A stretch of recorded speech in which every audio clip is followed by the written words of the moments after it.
آج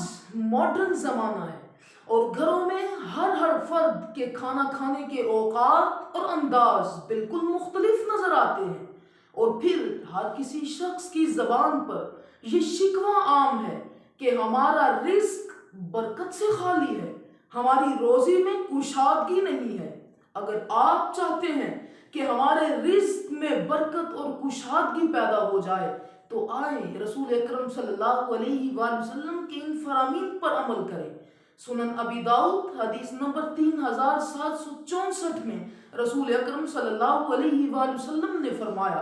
اجتمعوا علی طعامکم یبارک لکم فیہ، کہ کھانا ہمیشہ اکٹھے بیٹھ کر کھایا کرو، اسی میں تمہارے لیے برکت ہوگی۔ سید المتوکلین صلی اللہ علیہ وآلہ وسلم نے فرمایا، من اکل ما یسقط من المائدۃ عاش فی سعۃ وعوفی فی ولدہ، کہ جو شخص کھانا کھانے کے بعد دسترخوان سے گرے ہوئے لقموں کو اٹھا کر کھا لیتا ہے وہ پھر فراخی کی زندگی گزارتا ہے اور اس کی اولاد میں بھی عافیت رہتی ہے۔